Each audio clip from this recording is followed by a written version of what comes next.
इस क्वेश्चन के अंदर भी आपको जहाँ मिडिल टर्म ब्रेकिंग पॉसिबल होगी वहाँ हमने वो कर दी है, और जहाँ अगर कॉमन निकल रहा है तो कॉमन आप निकालेंगे, और जहाँ फार्मूला लगेगा वहाँ फार्मूला। तो तीन चीज़ें होती हैं इन क्वेश्चंस के अंदर, जो अभी हम शुरू से करते आ रहे हैं। आपको अंदाज़ा हो गया होगा कि या तो फार्मूला अप्लाई हो रहा है, या तो हम कुछ कोई चीज़ कॉमन निकाल रहे हैं, और तीसरी चीज़ होती है मिडिल टर्म ब्रेकिंग। तो ये तीनों चीज़ें हमने बहुत ही डिटेल के अंदर चैप्टर 4 के अंदर पढ़ी हुई हैं। अब यहाँ देखें, इसमें कॉमन निकल रहा है x, तो इधर क्या रह जाएगा, x3 माइनस, और यहाँ x निकल गया तो खाली 8। अब ये एक्स क्यूब का फॉर्मूला बन जाएगा ए क्यूब माइनस बी क्यूब, जो पिछले क्वेश्चंस के अंदर हमने यूज़ किया था। यहाँ इसकी मिडिल टर्म ब्रेकिंग हो सकती है। 6 और 3 और 2 पेयर बन रहे हैं, 6 और 1 भी बनेगा, बल्कि 6 और 1 ही पेयर बनेगा, क्योंकि सब्ट्रैक्शन का साइन है इधर। तो 6 में से 1 निकालें तो 5 आ जाएगा, और यहाँ प्लस है तो बड़ी वैल्यू के साथ प्लस, छोटी वैल्यू के साथ minus. +6x minus x minus 3, ये आपके पेयर्स बन गए, 6 और -1। इधर कुछ कॉमन नहीं निकल रहा तो ना फार्मूला है, तो इसको एज इट इज़ रहने दें। यहाँ भी सेम केस है, ना कोई फार्मूला, ना कोई कॉमन,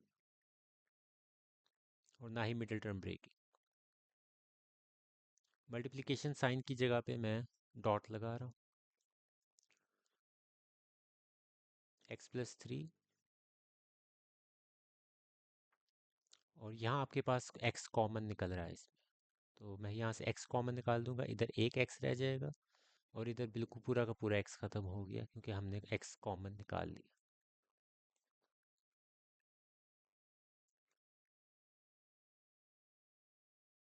ये आपके पास x का क्यूब है, ये किसका क्यूब होता है, 2 का। इसमें से कॉमन निकाल लिया,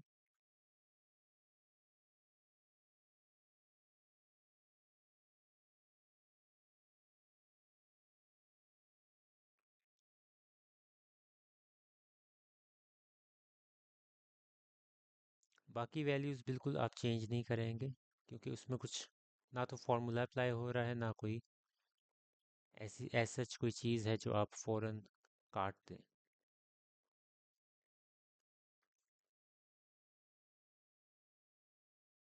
अब इसके ऊपर आप फार्मूला अप्लाई कर देंगे, जो मैंने पिछले क्वेश्चन के अंदर लिखा था, A cube minus B cube. क्या होता है आपके पास, a माइनस बी, फिर A square plus A B plus B square. इस ब्रैकेट को मैं चेंज कर देता हूँ स्क्वेयर के अंदर।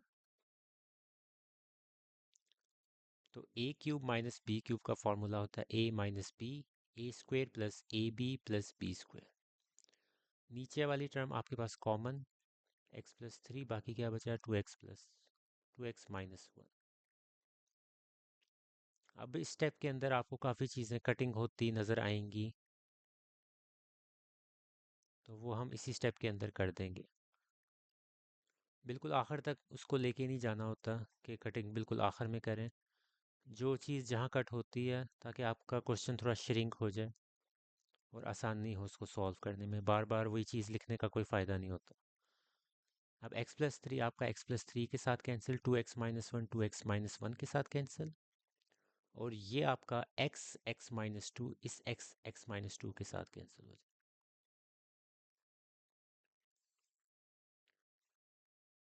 अब इसको सॉल्व कर लें, x² प्लस 2x+4, और नीचे भी आपके पास क्या आ जाएगा, x² प्लस 2x+4, और ये भी आपस में कैंसिल हो जाएंगे फाइनली, तो आपके पास आंसर आ जाएगा 1।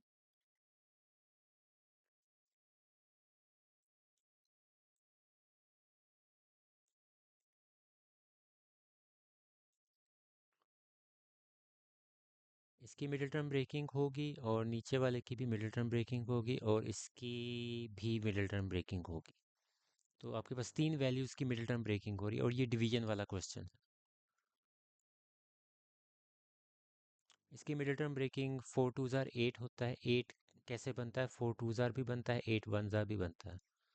तो सब्ट्रैक्शन है और 7 बनना चाहिए, तो 8 वाला पेयर हम ये वाला 8 और 1 वाला पेयर सिलेक्ट करेंगे, क्योंकि 8 - 1 आपके पास 7 होता है।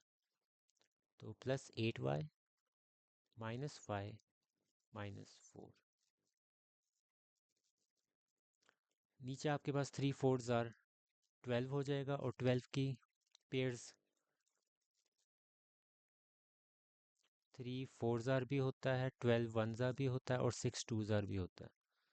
तो यहाँ आपके पास एडिशन का साइन है, तो ऐड होके 13 किस में बन रहा है?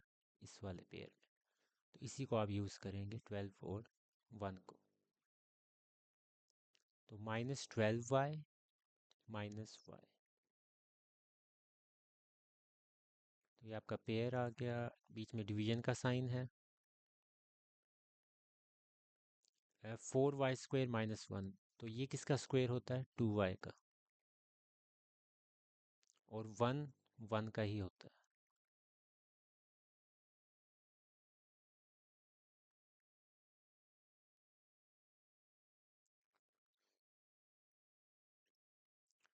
इसका 6 और 1 6 आता है, और पेयर क्या बन रहा है? 3 और 2। क्योंकि 3 और 2 को सब्ट्रैक्ट करने की वजह से आपके पास +1 आएगा। तो 6y² +3y -2y -1।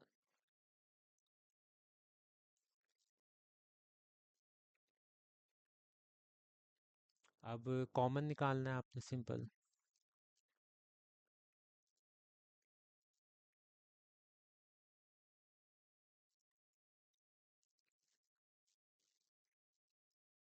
फिर आपके पास यहाँ 4 बचा, और यहाँ से -1 कॉमन निकाल लें, तो इनके साइन चेंज हो गए, y -4 हो गया। और इसी स्टेप के अंदर, बल्कि नेक्स्ट स्टेप में अभी करते हैं, अब इसको डिवीजन का साइन ही रहने दें। a² - b² वाला फार्मूला, तो एक दफ़ा प्लस और एक दफ़ा minus. a + b, a - b। इसमें क्या कॉमन है? 3y कॉमन है, तो क्या बचा? 2y + 1। इसमें -1 कॉमन है, तो दोनों के साइन चेंज हो गए, 2y +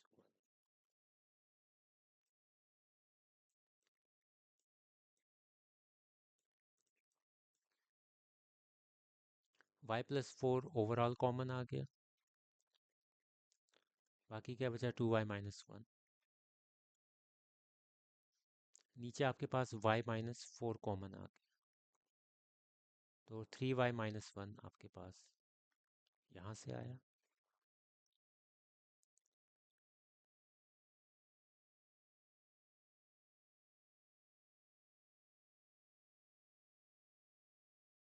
नीचे आपके पास 2y + 1 कॉमन है, और बाकी रिमेनिंग टर्म क्या है?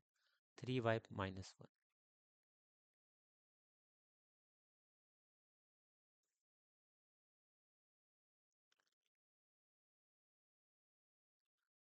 अभी आप यही सोच रहे होंगे कि यहाँ कटिंग कोई हो नहीं रही।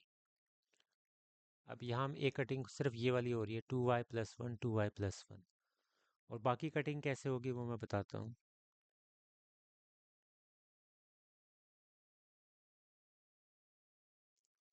ये डिवीजन का साइन आप बड़ी आसानी से मल्टीप्लिकेशन के साइन में चेंज कर सकते हैं। मैं मल्टीप्लिकेशन के लिए हमेशा डॉट यूज़ करता हूँ, ताकि x और क्रॉस में कभी कन्फ्यूजन ना हो। ये असल में मल्टीप्लिकेशन। तो आपने छोटे होते से पढ़ा था कि जब आप डिवीजन के साइन को मल्टीप्लिकेशन में चेंज करते हैं, तो उससे अगली वाली जो वैल्यू है उसका रेसिप्रोकल होता है। रेसिप्रोकल क्या होता है? नीचे वाला जो न्यूमरेटर होता है, सॉरी, नीचे वाला जो डिनोमिनेटर होता है वो न्यूमरेटर बन जाता है, और जो न्यूमरेटर होता है वो डिनोमिनेटर, यानी कि आप फ्रैक्शन को उल्ट कर देते हैं। तो 3y - 1 ऊपर आ जाएगा, और ये 2y - 1 है, ये नीचे चला जाएगा। फ्रैक्शन को उल्ट कर दिया।